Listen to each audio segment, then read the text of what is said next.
do ano, hein? Boa. Ano que vem eu só vou te chamar de doutor, hein? Se eu não É, chamar de doutor, você nem olha, nem responde. Vou falar assim, doutor, então. você nem responde. Mas legal.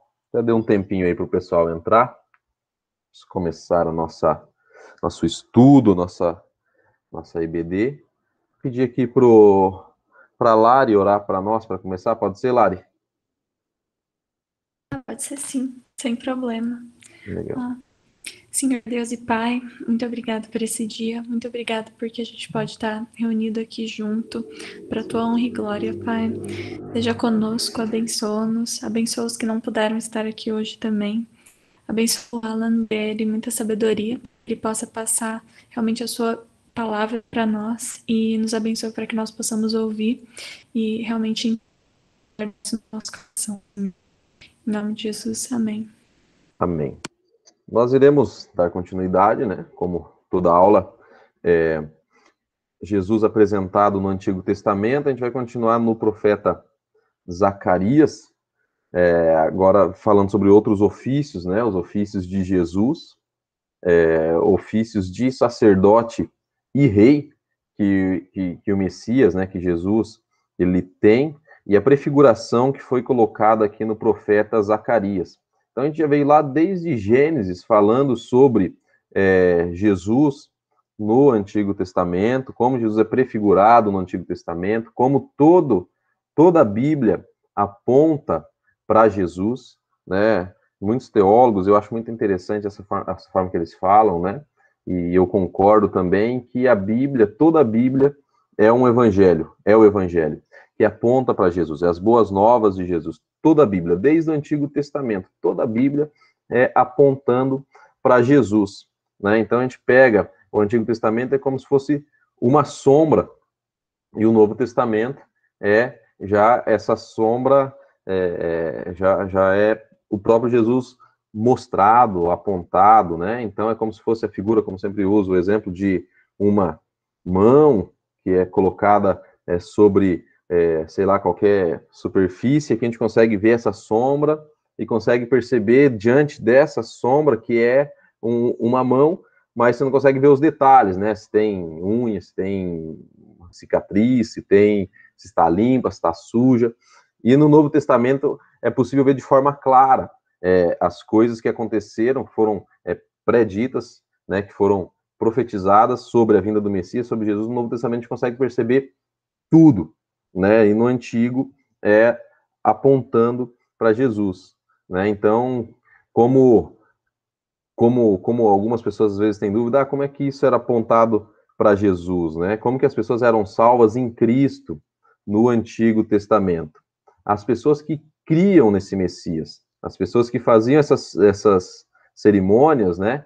Crendo que era para o Messias, que era para Jesus. A única diferença nossa para as pessoas do Antigo Testamento é que elas faziam antes de Jesus, mas apontando para Jesus, nós fazemos depois de Jesus, apontando para Jesus. Então, tudo é para Jesus. Então, a salvação, ela vem em Jesus. Tudo é prefigurado em Jesus, tudo é prefigurado em Cristo. Né? Então, o próprio Jesus foi aquele que salvou Abraão e é o mesmo que vai nos salvar, é o mesmo que salvou os discípulos, os apóstolos, que nos salvou, né? Então, tudo é apontado para Jesus. Então, desde lá de Gênesis, a gente já trabalhou Gênesis, né, falando sobre o proto-evangelho, que está lá em Gênesis 3,15, que é a primeira apresentação do evangelho, que é a primeira apresentação das boas novas, que é a vinda do Salvador, do Messias, do Redentor. Nós fomos trabalhando, né, a própria questão de Abraão, e fomos seguindo Salmos, Isaías, agora estamos lá no profeta Zacarias. Essa é a nossa penúltima aula, semana que vem a gente encerra também em Zacarias. Agora a gente vai ler Zacarias 6, onde ele vai falar sobre sacerdote e rei, apontando para Jesus. Semana passada a gente leu Zacarias 3, que falava do sacerdote Josué, e aqui em Isaías 6, dos versículos 9 a 15, continua falando do sacerdote Josué. Lá ele fala sobre a questão da justificação, né, que Jesus é nosso justificador, e aqui ele vai falar que Jesus ele é o nosso sacerdote rei. Ele é quem usa esses dois ofícios, aquele que tem esses dois ofícios, né, que não foi possível, não encontraram, não teve, não terá nenhum com esses atributos. Um sacerdote totalmente justo e um rei, um sacerdote que pode tirar que possa perdoar todos os pecados, e um rei totalmente justo e misericordioso, que é o próprio Jesus, que é apontado para Jesus. Então, Zacarias 6, dos versículos 9 até o versículo 15. Zacarias 6, dos versículos 9 até o 15. Pedir aqui, fazer a nossa ordem aqui, como está no meu layout aqui, as pessoas que estão aparecendo. Pedir para o Hugo ler Zacarias 6, dos versículos 9 até o 12. E o próximo é o Renan, lê Zacarias 6, do 13 até o 15. A gente vai fazer algumas leituras também, mas para que a gente possa fazer essa nossa divisãozinha. Então, Hugo lê Zacarias 6, do 9 ao 12, e Renan Zacarias 6, do 13, do 9, né, versículo 6, do 13 ao capítulo 6, do versículo 13 ao 15. Pode ler, Hugo. A palavra do Senhor vem a mim, dizendo: Recebes os que foram levados cativos, a saber, de Eldai, de Tobias e de Gedaías, e vem tu no mesmo dia e entra na casa de Josias, filho de Sofonias, para a qual vieram da Babilônia. Recebe, digo, prata e ouro, e faze coroas, e põe-nas na cabeça de Josué, filho de Josadaque, o sumo sacerdote. E diz-lhe: Assim diz o Senhor dos Exércitos: Eis aqui o homem cujo nome é Renovo. Ele brotará do seu lugar e edificará o templo do Senhor. Ele mesmo edificará o templo do Senhor e será revestido de glória. Assentar-se-á no seu trono e dominará e será sacerdote no seu trono. E reinará perfeita união entre ambos os ofícios. As coroas serão para Helen, para Tobias, para Jedaias e para En, filho de Sofonias, como memorial no templo do Senhor.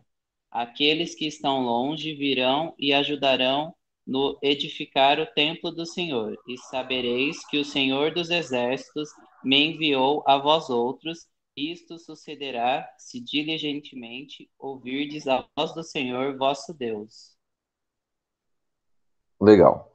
Ele fala aqui, ele prefigura a questão do sacerdote, do rei, quando ele fala da questão de colocar coroa na cabeça de Josué, que era um sacerdote na época ali do pós-exílio. Então, para que a gente consiga entender o contexto aqui, já falei um pouco semana passada, mas quando o povo está voltando do exílio da Babilônia, e eles estão reconstruindo o templo e o muro ali em volta de Israel. Então eles estão fazendo a reconstrução, eles estão voltando para o templo, então, que foi derrubado, que foi destruído, e eles estão voltando para reconstruir isso. E eles reconstruindo, eles precisam, de novo, encontrar os sacerdotes, aqueles que poderiam fazer o sacrifício, os próprios profetas, né, que eram da própria linhagem de Arão, que poderia, os sacerdotes que poderiam fazer o sacrifício, que poderiam chegar diante de Deus. Tanto que quando nós lemos lá nos livros das crônicas, né, que na cronologia bíblica, o livro das crônicas é o último escrito. Na nossa Bíblia, ela está ali bem no início, porque não é cronológico a nossa divisão do Antigo Testamento. Mas se vocês forem ler a Torá, que é o livro dos judeus, né, do Sagrado de Judeus, que é o nosso Antigo Testamento, os dois últimos livros ali são os livros das crônicas. E quando a gente percebe nesses livros das crônicas, eles começam a fazer, a gente, não sei se vocês já leram, tem uma genealogia bem grande ali. Eles começam a fazer genealogia para eles saberem quem são os verdadeiros sacerdotes, aqueles que podem levar sacrifícios ao Senhor, porque começou depois do exílio, começou a aparecer muita gente falando que era sacerdote, mas eles não tinham provas, né? Então eles tinham um caderninho, né? Neemias tinha um caderninho onde ele tinha ele tinha escrito, né? Ele tinha escrito as gerações, onde tinha escrito as descendências, para poder colocar os sacerdotes de verdade ali dentro do templo, porque existia até ali no Antigo Testamento, até ali naquele momento, pessoas que se diziam sacerdotes, que se diziam profetas do Senhor, e não eram, né? O próprio profeta Jeremias, no livro de Jeremias, ele fala que o profeta que profetizava algo que não acontecia, o fim dele teria que ser a morte. Então, se hoje, né, lá no Antigo Testamento, aquele que falava em nome de Deus, profetizava algo, falava, olha, o coronavírus vai acabar em 2021, nós tivemos esse ano e tal, não sei o que, não sei o que, e não acabasse, né? Esse profeta que profetizou isso, falando em nome do Senhor, ele deveria ser morto, porque ele estava falando em nome do Senhor e não estava, ele estava mentindo.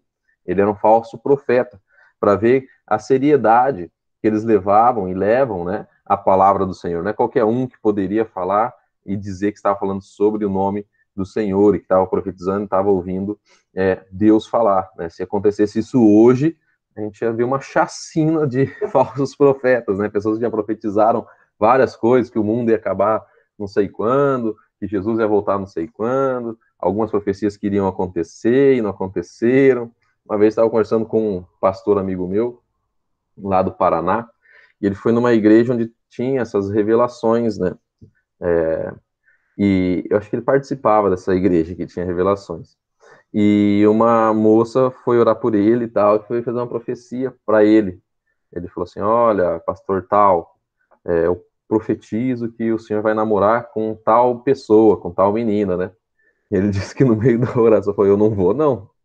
Ele falou, não, mas é Deus que estava, mas eu não vou namorar com ela, eu não quero. Ele falou, não, é Deus. Ele falou, não, eu não vou. Deus estava para você, mas não está falando para mim. E isso é interessante, é engraçado, porque muitas pessoas usam o nome de Deus, né, para fazer algumas profecias e algumas coisas a seu interesse, né? A palavra de Deus, ela nunca não é para o nosso interesse, é para o interesse de Deus. Por que eu estou falando isso?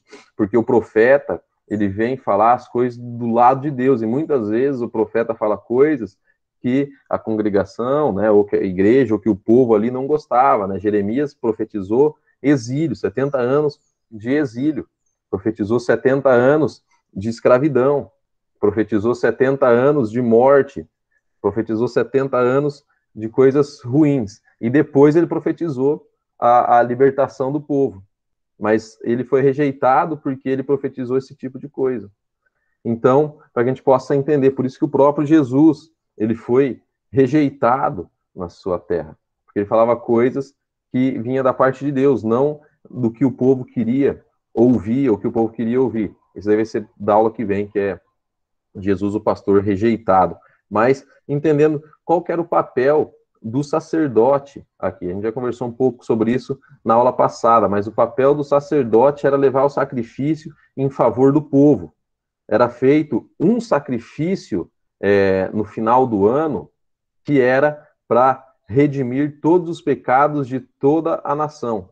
Então o sacerdote ele fazia um sacrifício onde todos os pecados de toda a nação era redimida no final do ano, né? Então tinha vários sacrifícios que aconteciam durante o ano, né, para sacrifícios particulares, onde as pessoas levavam para que os seus pecados e os pecados da sua família fossem redimidos, e no final do ano era feito um sacrifício onde todos os pecados eram redimidos, até aqueles que as pessoas não sabiam, até aqueles de pecados ocultos que as pessoas não revelavam.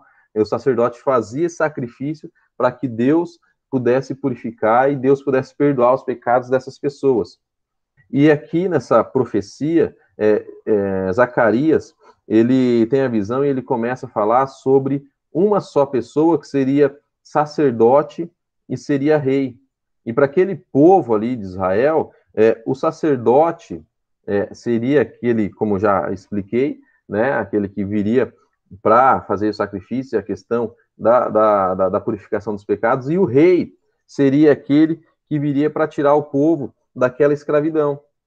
Seria aquele que viria para ser aquele que salvaria aquele povo da escravidão, aquele que seria um justo rei, né, que não pesaria sobre aquele povo, seria aquele que reconstruiria o templo. Eles tinham esse entendimento do Messias que viria. Tanto que aqui, quando a gente fez a leitura, né, quando o Renan leu, o Renan não, o Hugo leu, ele fala aqui sobre, no versículo 12, e diz-lhe, assim diz o Senhor dos exércitos, eis aqui o homem cujo nome é renovo, ele brotará do seu lugar e edificará o templo do Senhor. Tanto, se vocês repararem na Bíblia de vocês, renovo aqui está escrito com a letra maiúscula. Perceberam? O renovo aqui, ele é uma palavra que aponta para o Messias. O próprio Isaías fala, né? E vem subindo como um renovo, né? Como raiz de uma terra seca, vai ver o fruto do seu penoso trabalho e se alegrará. Quando ele fala renovo, ele está apontando para o Messias. Renovo, ele tem o significado de broto, de redento. Então, ele está apontando para o Messias. Essa palavra renovo, ele está apontando para Jesus. Que a gente entenda que ele está falando sobre Josué, que é um sumo sacerdote, que é um sacerdote, mas apontando e tipificando para Jesus. Jesus é o único que teria e tem a capacidade de redimir todos os pecados. O único sacerdote que tinha todas as qualificações para ser um sacerdote e um rei. E quando Jesus ele vem e ele se apresenta, né, como um sacerdote, um rei, como a gente já leu lá também em Zacarias 9:9, que ele fala que o rei entraria em um jumentinho, né, e acontece isso lá no Dia dos Ramos, né, que Jesus entra por Jerusalém num jumentinho. Ele está prefigurando essa questão do rei humilde, né, e a questão do sacerdócio de Jesus é o próprio sacrifício dele. Né? Jesus ele é um sacerdote onde ele não tinha pecado, né? Tanto que o sacerdote, para poder entrar e fazer o sacrifício, ele mesmo, antes de entrar no Santo dos Santos, ele tinha que fazer um sacrifício pelos seus pecados, porque se ele entrasse diante da presença de Deus com qualquer tipo de pecado, ele seria fulminado, ele seria morto, né? Tanto que quando o sacerdote entrava no Santo dos Santos, ele entrava com uma corda amarrada na sua cintura, porque se ele morresse lá dentro, se ele tivesse com pecado, pro povo, porque o povo não ia poder entrar lá, né? As pessoas não iam poder entrar lá para tirar ele, porque senão eles iam morrer, porque só o sacerdote podia entrar lá. As pessoas normais, né, comuns, digamos assim, não poderiam entrar lá, só o sumo sacerdote para fazer o sacrifício. Se ele tivesse em pecado, se ele tivesse com algum pecado ali não perdoado, ele morreria ali diante de Deus. E como que o sacerdote, também para o sacerdote, ele tinha um sininho no pescoço, né? Às vezes vai que ele passava mal lá, alguma coisa assim, ele tocava o sininho, a galera puxava ele para ele sair de dentro do Santo dos Santos. Para vocês verem a questão da grande importância do sacerdote. Então o sacerdote ele fazia o sacrifício antes de entrar no Santo dos Santos para fazer o outro sacrifício pelo povo, ou para levantar incensos para o Senhor. O próprio Jesus, né? Jesus, ele não tem pecado nenhum. Então, por isso que ele é o sacerdote que leva esse sacrifício para Deus, e ele mesmo é o próprio sacrifício, como a gente já comentou várias vezes aqui, diante das outras aulas. Ele é o próprio sacrifício, e ele mesmo se faz holocausto para o Senhor. Ele mesmo se sacrifica, e toda a culpa e todo o pecado é levado sobre ele. Ele é o sacerdote que leva o sacrifício ao Senhor, e ele é o mesmo objeto do sacrifício. É o próprio Jesus, onde a culpa de todos é levada sobre ele, sobre Cristo. Isso é algo muito interessante. Ele é justo e justificador, Jesus. E a gente vai abrir lá em Romanos, que eu estou falando muito. Alguém tem alguma pergunta, alguma coisa que queira falar? Nine.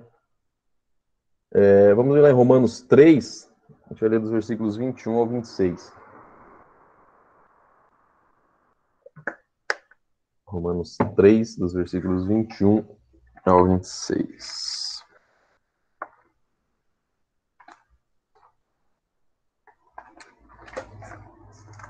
Romanos 3.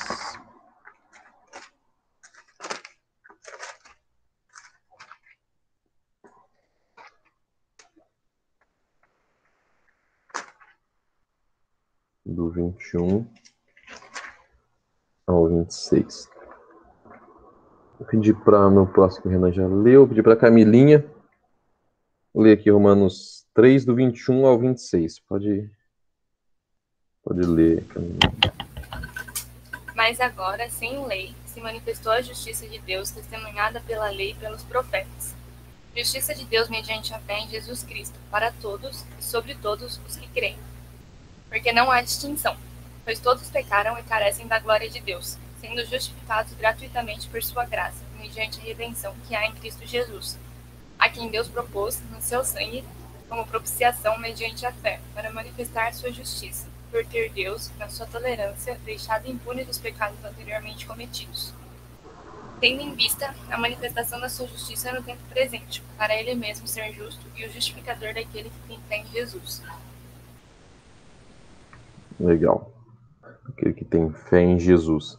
Jesus Cristo, ele é justiça, ele é o justo e o justificador, né? E ele fala, né, testemunhado pelas leis dos profetas, e mediante Jesus Cristo todos, né, todos pecaram e todos carecem do perdão do pecado, não há um justo sequer. O próprio Jesus, ele foi o único que não pecou, os próprios sacerdotes careciam dessa justiça, né, precisavam dessa justificação, mas Jesus é aquele quem nos traz essa justiça, essa justificação através da fé em Cristo Jesus, através da fé nele mesmo, né, no próprio Deus.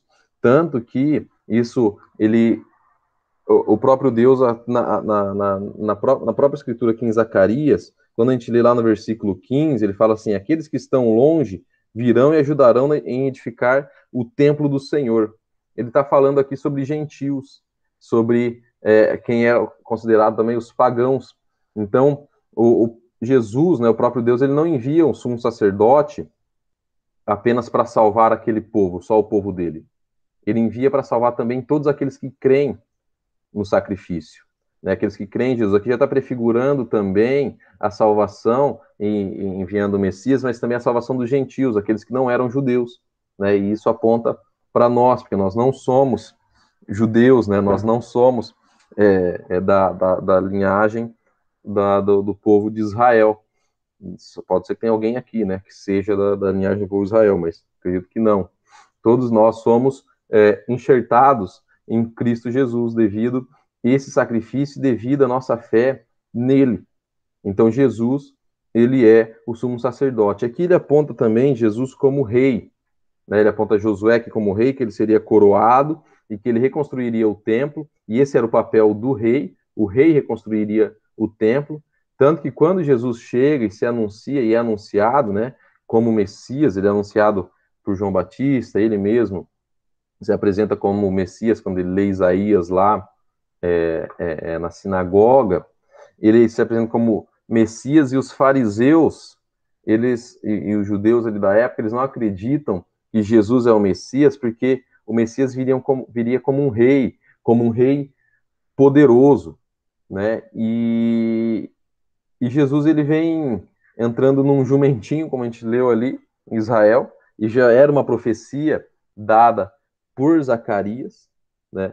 E o próprio Jesus, ele vem e as pessoas veem ele como filho do carpinteiro, né? Como filho de José, e não como um rei poderoso que venceria o Império Romano. E eles estavam esperando um rei, um Messias poderoso em batalha, como o rei Davi, como Salomão.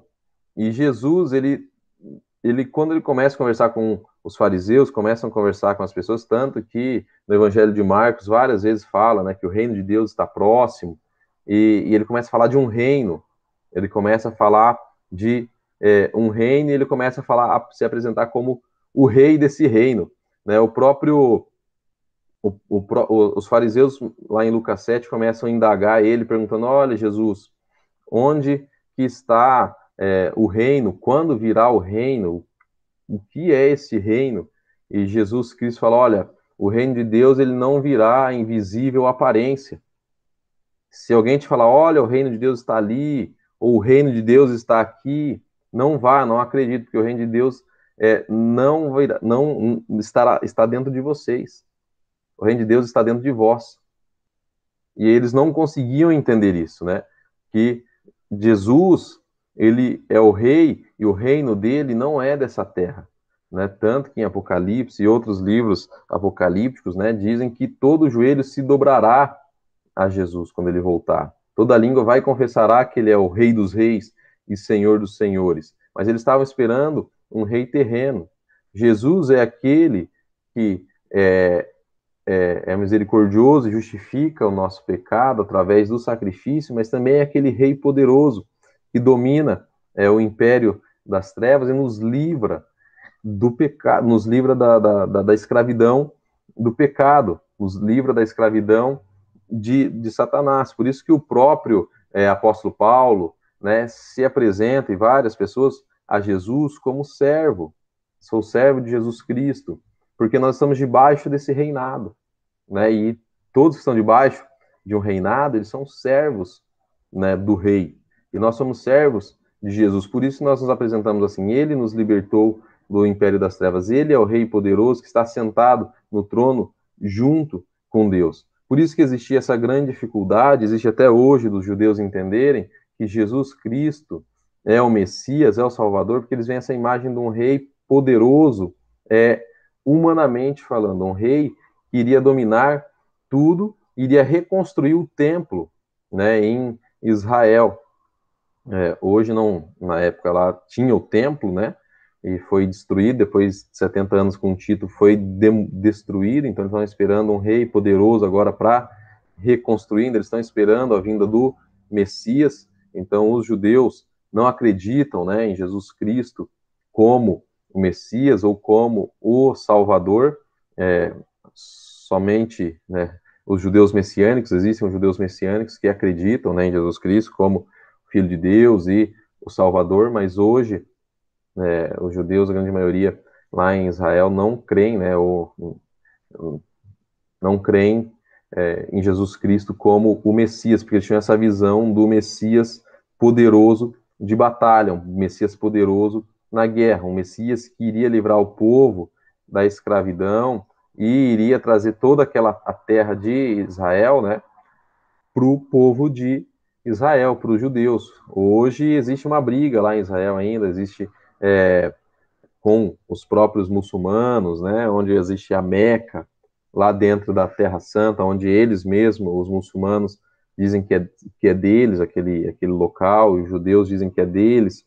Então eles têm até uma divisão, fizeram um acordo ali de paz, né, onde tem a Meca e tem a sinagoga ali, um do lado da outra ali, só que os judeus não podem entrar lá só com autorização, é algo assim que tá em paz, mas a qualquer momento pode ter algum tipo de guerra ali, porque não está bem resolvido na questão religiosa. Os judeus ainda acreditam que virá um líder poderoso, um Messias, que irá trazer de novo essa terra, porque, como eu falei até na aula passada, eles têm esse amor pela terra deles, porque foi o próprio Deus quem ofereceu e deu aquela terra para eles, a terra prometida. Eles têm um amor pela terra e pelo templo, né? Porque o templo era onde eram feitos sacrifícios, e a terra é a terra prometida, onde Deus falou que ali seria o local onde eles iriam ficar, onde eles iriam se perpetuar. Por isso que, quando eles foram para a Babilônia, foram exilados, foi um grande castigo, porque eles perderam onde eles fariam sacrifício, que era o templo em Israel, e perderam a sua terra santa, a sua terra prometida por Deus. Por isso que depois, e foi aí no exílio, que surgiram as sinagogas. Até aí não existiam sinagogas. Até aí não existiam essas pequenas sinagogas, essas pequenas locais de reunião. Foi só depois do exílio, que eles não tinham onde se reunir, e começaram a fazer essas sinagogas, para eles poderem se reunir e falar sobre as leis, e falar sobre os profetas. Foi no exílio que começou a surgir as sinagogas. Então, devido a essa necessidade, eles começam a fazer as sinagogas, e aí também, porque a gente sabe que no Antigo Testamento eles falavam hebraico, e aí começa a surgir também uma nova língua, que é o aramaico, que é uma mistura do hebraico com o dialeto do pessoal da Babilônia, e surge também o aramaico, começa a ter essa miscigenação de cultura e da própria linguagem, né? A gente sabe que a Bíblia ela foi escrita no Antigo Testamento em hebraico e aramaico. Essa parte do aramaico é devido a eles estarem nesse exílio aí. Então, voltando, a questão de Jesus ser o rei é porque ele é o nosso Senhor. E o reinado dele, como ele disse lá, está dentro de nós. E o sacerdócio hoje também foi transferido para nós. Hoje nós podemos nos achegar porque o sumo sacerdote, que é Jesus, nos purifica dos pecados. Hoje nós podemos chegar diante de Deus com todos os nossos pecados, com todos os nossos erros, com todas as nossas falhas, como o próprio apóstolo Paulo fala em Romanos, que todos pecaram e carecem da graça, e hoje nós podemos nos chegar diante de Deus como sacerdotes dele, como o próprio apóstolo Pedro fala lá na sua carta, que nós somos sacerdócio real. Nós podemos chegar hoje porque Jesus morreu pelos nossos pecados e transferiu sua justiça para nós. Hoje nós somos sacerdotes, temos esse sacerdócio real, podemos chegar diante de Deus com todos os nossos pecados, porque nós já estamos purificados, porque o sacrifício de Cristo já foi feito. É um sacrifício puro e completo. Lembra que eu falei no início que para o sacerdote chegar e levar o sacrifício para Deus, ele mesmo tinha que fazer um sacrifício para ele poder chegar e levar o sacrifício? Hoje Jesus já fez isso, nós já podemos chegar diante de Deus, porque Jesus já fez esse sacrifício, nós podemos chegar diante de Deus hoje com os nossos pecados, orar diante dele, sem ser fulminados, sem sermos mortos, porque Jesus já morreu por nós.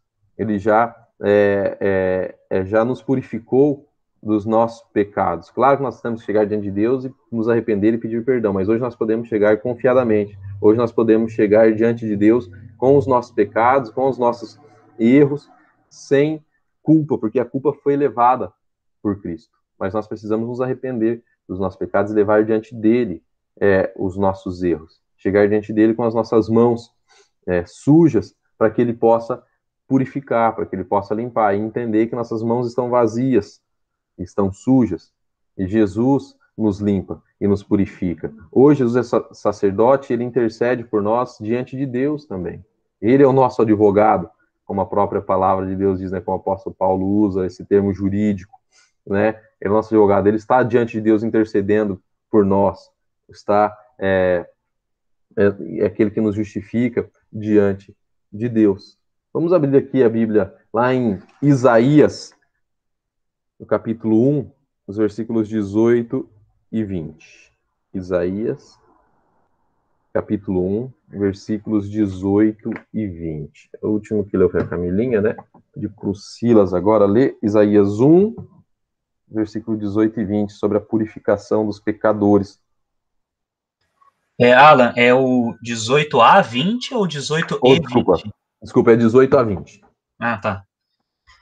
Beleza. Vinde, pois, e arrazoemos, diz o Senhor. Ainda que os vossos pecados sejam como a escarlata, eles se tornarão brancos como a neve. Ainda que sejam vermelhos como o carmesim, se tornarão como a lã. Se quiserdes e me ouvirdes, comereis o melhor desta terra. Mas, se recusardes e fordes rebeldes, sereis devorados à espada, porque a boca do Senhor o disse. Isso é interessante, né? Todos os pecados eles serão purificados, estaremos sujos, ensanguentados como a escarlata, mas o sacrifício de Cristo ele nos limpa, né? Ele nos purifica. Mas isso é para aqueles que creem nisso, como o próprio apóstolo Paulo falou lá em Romanos, como a Camilinha leu, que é aqueles que têm fé em Cristo. Nós precisamos ter fé, acreditar e chegar diante dele com isso. É para aqueles que creem. Jesus, por isso que ele é nosso sacerdote, e ele é nosso justificador, e ele é rei, porque ele tem poder de nos salvar, e ele tem poder de nos condenar. Né? O próprio Jesus, ele fala, olha, por que vocês temem a homem? Né, lá no Evangelho de Mateus. Vocês têm que temer a Deus, porque ele tem poder de te levar para o céu ou para o inferno. E é esse o temor que nós temos que ter diante desse grande rei. Chegar diante dele humildemente, entender que ele é justo e ele nos perdoa, ele não vem com mão pesada, mas nós precisamos acreditar e entregar a ele todas as nossas coisas. Nós precisamos chegar diante de Cristo, diante de Deus, como esse rei poderoso e sacerdote, sumo sacerdote que já purificou os nossos pecados. Nós temos que crer nisso. Nós temos que levar diante dele os nossos pecados e entender que ele tem poder para perdoar todos os pecados. Então, ele tem poder para perdoar todos os pecados. Às vezes, acho que até comentei isso já algumas vezes, às vezes nós não perdoamos nós mesmos não perdoamos. Nossa, esse meu pecado aqui é imperdoável. Não existe pecado imperdoável, só a blasfêmia contra o Espírito Santo, mas como eu disse, se você é cristão e você já pensa assim, meu Deus, eu tenho medo de blasfemar contra o Espírito Santo, você não vai blasfemar contra o Espírito Santo, fique tranquilo, tá? Você já pensa isso, você não vai blasfemar contra o Espírito Santo. Eles me perguntaram, olha, você tem medo de blasfemar? Tem, então você não vai blasfemar, fica tranquilo. Você tem esse tipo de pensamento? Eu não quero blasfemar? Tem, então não vai blasfemar, porque o cristão convertido, ele não blasfema contra o Espírito Santo, né? Só quem não crê no Espírito Santo, esse sim, blasfema contra ele, né? O próprio Jesus, quando ele está falando sobre a blasfêmia do Espírito Santo, que é um pecado que não tem perdão, ele está conversando com os fariseus, que ele expulsa um demônio, e os fariseus falam, olha, esse aqui expulsa demônio pelo maioral dos demônios, né? Ele expulsa pelo nome de Beelzebul. Daí Jesus fala, olha, existe reino dividido, né? Um demônio expulsa outro demônio e tal. Daí ele fala, todo pecado tem perdão. Falar contra o pai tem perdão, falar contra o filho tem perdão, mas o único pecado que não tem perdão é a blasfêmia contra o Espírito Santo, e a blasfêmia contra o Espírito Santo é atribuir as obras de Satanás ao Espírito Santo, ou a Cristo. Então, ou rejeitar o Espírito Santo. Então, se você é um crente convertido, fique tranquilo. Você não vai rejeitar o Espírito Santo, porque o Espírito Santo já está dentro de você. Você já está convertido a Cristo, né? E você não vai atribuir também, ali ele está falando para aquele povo daquele tempo, né? Atribuir as obras do Espírito Santo para Satanás, né? E também essa questão, alguns creem da rejeição do Espírito Santo. Mas você é convertido, então você não rejeita o Espírito Santo, ele está dentro de você, você está convertido. Às vezes você pensa, meu Deus, eu não posso blasfemar. Você não vai blasfemar, porque você já tem esse tipo de pensamento, porque o Espírito Santo habita dentro de nós. E a gente consegue perceber essa questão do pecado, onde Cristo purifica todos eles, quando nós levamos diante dele. Por isso que nós precisamos dar nome aos bois, né, como eu sempre falo, quando estamos orando, e pedir perdão dos nossos pecados mesmo, daquilo que nós fizemos, para o próprio Deus na nossa oração. Fala, Deus, eu fiz tal coisa, me perdoe por isso. Falar sobre isso. Não tem como, em um único momento que nós não podemos e não conseguimos mentir, é na oração. Não tem como você chegar diante da oração e mentir para Deus. Falar, olha, Deus, eu não pequei nisso. Você sabe que você pecou, Deus sabe todas as coisas, não tem como você mentir. Né? Acho que eu já até falei, tem um livro chamado A Oração, que diz que muitas pessoas não oram e param de orar porque diante de Deus não tem como mentir.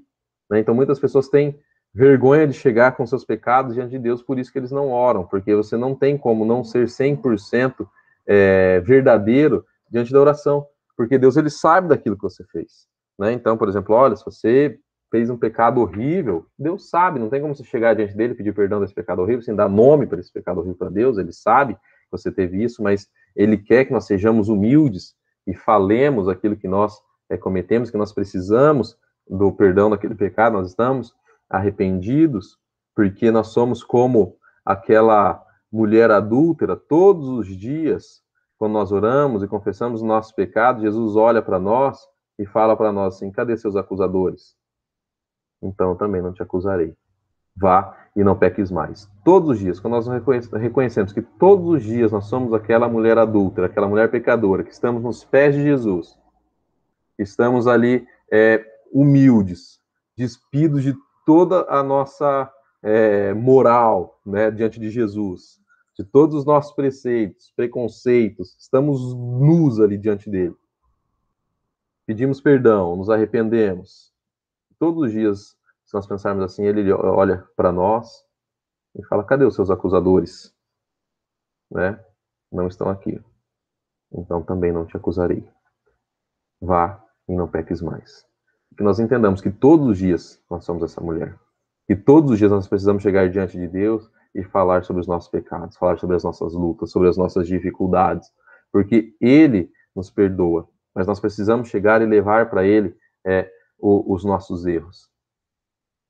Chegar diante dele, desse sacrifício puro e perfeito, todos os nossos erros, nossos pecados, porque Ele é fiel e justo para nos perdoar, mas precisamos chegar diante dele, como foi lido lá em Isaías. Ele transforma, tira toda a sujeira e deixa na forma mais branca e límpida que existe. mas só para aqueles que creem e não rejeitam e chegam diante dele.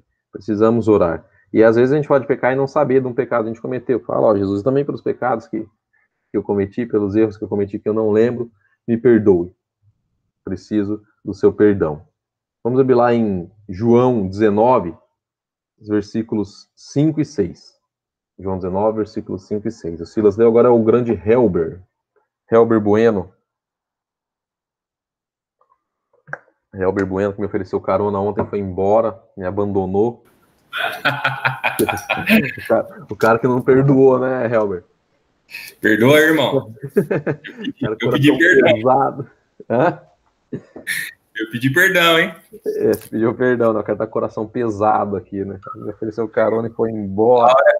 A hora que eu tive consciência do meu pecado, eu parei e pedi perdão. É verdade. Boa, isso aí, cara. Muito bom. Não te perdoo, eu te perdoo. Nem tinha me tocado, assim, pensei. Porque você teve que sair, né? Eu vi que o pessoal tava te acelerando para sair também, né? Daí você teve que sair, mas tranquilo, cara. Obrigado. Onde abundou a graça, onde abundou o pecado, superabundou a graça, né? Amém. Ou a glória da segunda casa é maior do que a glória da primeira. Então quer dizer que você vai me dar uma carona para um lugar mais longe. O Paraná? O Paraná. João 19, versículos 5 e 6. 19, 5, 6.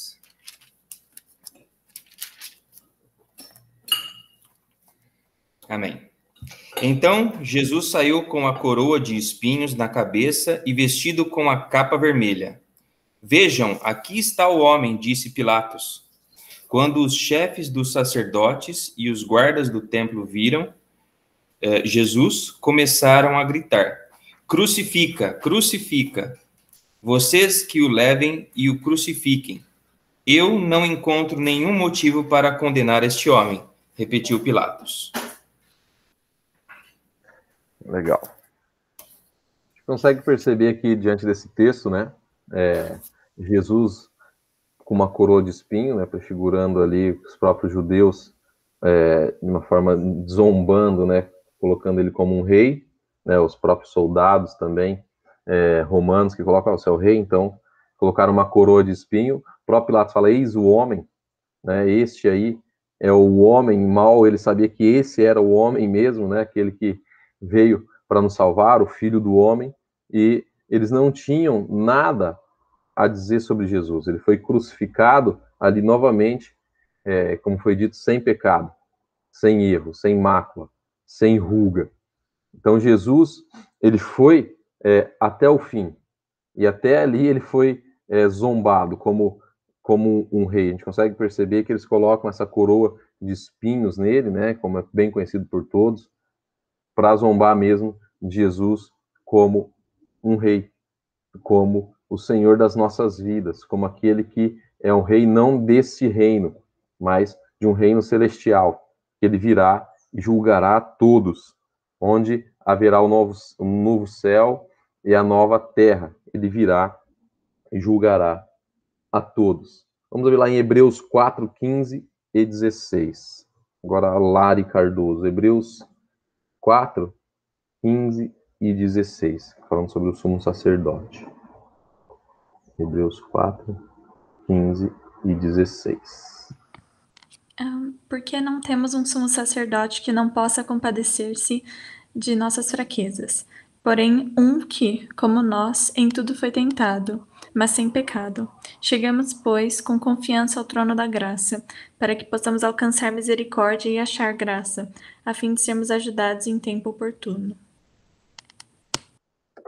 Legal. Aí fala de Jesus, do sumo sacerdote, aquele que pode perdoar todos os nossos pecados, e diante dele nós podemos nos achegar diante do trono da graça com misericórdia. E isso é algo que tem que alegrar o nosso coração. Saber que nós temos esse sumo sacerdote. Saber que hoje nós podemos nos achegar confiadamente no trono da graça. Saber que nós temos aquele que intercede por nós, indiferente do que nós fizemos, indiferente dos nossos sentimentos, indiferente daquilo que nós desejamos. Ele fala ali que Jesus ele foi tentado em todas as coisas, como nós. Ele fala sobre a natureza humana de Jesus. Ele foi 100% Deus, mas ele foi 100% homem. Ele foi tentado em todas as coisas, em todas as faculdades humanas, ele foi tentado. Mas em nenhuma ele pecou. Por isso que ele é um sacrifício puro. Ele não pecou em nenhuma, ele foi tentado em todas. Isso também nos mostra, e mostrando na questão da humanidade de Jesus, e falando da humanidade dele, que nós podemos vencer as tentações também. Por isso nós precisamos chegar diante de Deus e falar das nossas tentações também. Falar daquilo que, aquele espinho que temos na nossa carne, como o próprio apóstolo Paulo. Falar sobre as tentações que nós temos. É bom também, às vezes, nós termos um amigo de confiança, para que a gente converse sobre as nossas tentações. Porque é melhor nós conversarmos e confessarmos a nossa tentação do que nós confessarmos o pecado, né? Se você conversa sobre a tentação, você consegue lutar ali ainda contra aquilo. Ser tentado não é pecado. O próprio Jesus foi tentado em todas as coisas. Isso é algo que nós precisamos entender. Ser tentado não é pecado. Não é pecado você ser tentado. Não é pecado você sentir tentação. O pecado é você completar a tentação. Você dá vida à tentação. Jesus ele foi tentado. O próprio Adão e a própria Eva foram tentados. Só virou pecado quando eles concretizaram a tentação. O próprio Jesus, quando ele estava no deserto, Satanás tentou ele nas coisas que ele tinha necessidade. Isso que nós precisamos entender. A tentação só virá naquilo que nós queremos, naquilo que nós gostamos, naquilo que nós temos necessidade, naquilo que a nossa carne pede. Nós não seremos tentados em alguma coisa que nossa carne não gosta, daquilo que a nossa carne não necessita naquele momento, né? Satanás, ele tentou Jesus na questão da comida, Satanás tentou Jesus na questão do caráter de Deus, né? Por exemplo, você é filho de Deus, né?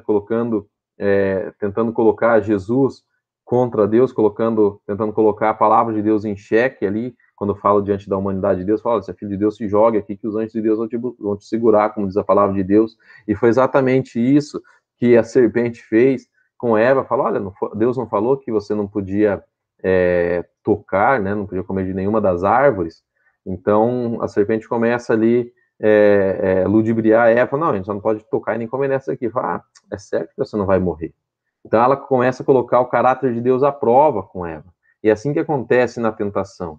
Começa a colocar o caráter de Deus à prova para nós. Fala assim, não tem problema você fazer isso, não tem problema você pecar, todo mundo faz, ou você tem que seguir o seu coração, a vontade do seu coração. Se você deseja isso, pode fazer, né? Se faz bem, que mal tem. Tem um ditado agora, se faz bem, que mal tem, né? Não tem problema você fazer isso. É isso que Satanás ele faz com Eva, e ele tenta fazer com Jesus. Fala, se é filho de Deus, transforma essas pedras em pães aqui. Isso, a gente sabe que Jesus poderia fazer isso. Olha, se joga aqui. Ele está querendo colocar o caráter de Deus à prova. E ele usa a palavra de Deus para que essa tentação se concretize em pecado. E às vezes isso acontece com a gente. Às vezes são coisas, como eu disse, às vezes são coisas válidas que vão vir para nós, são coisas que vão fazer muito sentido, mas é pecado, é algo que vai contra Deus, né? Pode vir tentações e coisas que façam muito sentido. Fala, olha, é verdade, eu posso fazer isso mesmo, porque é necessário, o meu corpo pede, meu organismo pede, então eu preciso. Às vezes pode ser biológico. O Augusto Nicodemos fala isso, acho interessante. Às vezes pode ser uma necessidade fisiológica, mas não é bíblico, é pecado, né? Ele fala isso sobre a masturbação. Ele fala que diante da psicologia, diante da fisiologia, diante da medicina, né? Vai lá, eu usar a medicina que tô me achando. Fala que é saudável, mas não é bíblico. E muitas vezes, às vezes, pode ser saudável, pode ser emocionalmente saudável, psicologicamente saudável, alguns outros tipos de coisas, mas não é bíblico. Às vezes também nem tudo que é acordado, né? Falar, a gente pode fazer e tal, nem tudo que é acordado também pode ser saudável, mas não é bíblico. Então, por isso nós seguimos a palavra de Deus, a gente vai ser enxurrado de todos os tipos de tentações. Por isso que eu tô falando isso, porque faz sentido, entendeu? Para Jesus fazia sentido aquilo. Ó, eu tô com fome, faz quantos dias que eu não como. Posso transformar mesmo, tenho um poder aqui, né? Eu sou homem, mas também sou Deus, eu posso transformar isso aqui em pão. Ah, eu posso me jogar porque eu sei que sou filho de Deus, os anjos vão me segurar. Ele sabia que tudo isso era possível, que tudo isso era válido. Mas não era a vontade de Deus. Às vezes acontecem muitas coisas na nossa vida, que muitas vezes são possíveis e são válidas, mas não é a vontade de Deus. Por isso nós temos que estar em constante oração. Por isso nós temos que chegar diante de Deus e confessar nossas tentações. Falar, Senhor, eu tenho dificuldade, problemas nessa área da vida. Tenho dificuldades e problemas nesse tipo de coisa. Eu tenho esse tipo de sentimento, tenho esse tipo de problema. E isso mostra a nossa humildade. O próprio apóstolo fala, todos pecaram e carecem. Ninguém é super-homem. Ninguém é super-mulher. Ninguém é super-herói. Ninguém é super-heroína. Nós sabemos que nós necessitamos de Deus. Isso nos faz filho de Deus. O filho é dependente. Isso nos faz filho. Mostrar nossa dependência. Mostrar que nós não conseguimos sozinhos, nós precisamos do Pai. Mostrar que diante de uma dificuldade, diante da tempestade, diante do medo, nós não sabemos nos cuidar e nos livrar sozinhos. Nós precisamos do Pai. Por isso que Jesus fala que o reino de Deus é das criancinhas. Não é porque elas são ingênuas. É porque elas sabem que elas necessitam do Pai. Elas sabem que elas necessitam de alguém para cuidar. Elas são humildes e mesmo errando, a gente sabe, a gente tem parentes, primos, sobrinhos, crianças, filhos, e erra com você, faz uma coisa ali que você se desagrada, né, da criança, né, por exemplo, sei lá, e você briga com ela, não dá um tempinho, ela já volta ali com você, já tá brincando, já faz as pazes, sabe que precisa de você, se é pai, sabe que você vai alimentar, se é mãe, sabe que você vai alimentar, se é tio, tia, sabe que você vai dar comida e precisa e volta, você fala, ó. Então é assim que nós temos que ser com Deus. Entender a nossa necessidade, a nossa humildade, chegar diante dele com as nossas tentações, com os nossos pecados, e é isso que nos faz filho. Mostrar a nossa necessidade e mostrar a nossa dependência dele. Por isso que o reino de Deus é das crianças, porque é aquelas que necessitam de Deus, aquelas que precisam de Deus, aquelas que sabem que não conseguem caminhar sozinhos, sabe que não consegue viver sozinho. E esse foi o pecado de Adão e de Eva, querer ser independente de Deus, querer ser iguais a Deus. E nós nunca seremos independentes e iguais a Deus. Nós necessitamos dele. Nós não conseguimos ficar sem ele. Nós não conseguimos nos livrar dos nossos pecados sozinhos, e nem das nossas tentações, né? Muito menos dos pecados. Então, que o nosso Deus nos ajude, esse sumo sacerdote, esse rei que nos livrou das amarras do pecado, do império das trevas, que antes nós éramos servos e escravos do maligno, e hoje nós somos servos de um Deus justo, bom, misericordioso, que não pesa a sua mão sobre nós. Ele pode nos disciplinar, mas não com peso de mão. Porque se ele pesasse a mão sobre nós não aguentaríamos, com certeza. Alguém tem alguma coisa para falar? Alguma coisa para comentar? Algo para concordar, discordar? Uma dúvida? Não? Então, diante disso, diante do silêncio, irei pedir para o Hugo Moura orar para nós, para encerrar a célula. Pode ser, Hugo? Opa, pode ser. Célula não, EBD. É que como dou aula aqui, eu dou célula para Cascavel, dou discipulado por aqui, às vezes minha cabeça dá uma bugada. Nossa, EBD. Tá bom, vamos lá. Pai do céu, muito obrigado por esse dia, por esse domingo, que a gente pode estar aqui reunido mesmo virtualmente. Muito obrigado pela vida do Alan, que preparou todo esse estudo, toda essa aula, que o Senhor tocou no coração dele para trazer aqui para a gente todo esse conteúdo. E muito obrigado mesmo por podermos aprender, podemos estar tranquilamente, semanalmente, mesmo em meio a uma pandemia, semanalmente aprendendo mais sobre o Senhor. Que o Senhor realmente toque sempre os nossos corações para estarmos aqui, estarmos aprendendo mais, estarmos indo na igreja quando possível, congregando com os irmãos, que o Senhor traga essa alegria para o nosso coração. É isso que eu te peço, e que quero agradecer mesmo por tudo que o Senhor tem feito em nossas vidas, e em nome de Jesus que eu oro. Amém. Amém. Camilinha, tem algum recado? Acho que não. A gente teve nosso encerramento ontem, então a gente vai ficar aí agora de férias um período. Mas fiquem ligados no grupo, qualquer coisa a gente avisa vocês, tem umas informações também. Dia 12 vai ter eleição da federação, quem quiser participar. Eu não sei direito como que vai funcionar, eu não entendi, confesso. Mas eles estão postando umas coisas no Instagram, eu acho que eles vão explicar melhor ao longo da semana. Aí acompanhem por lá. Legal. E a nossa EBD encerra semana que vem.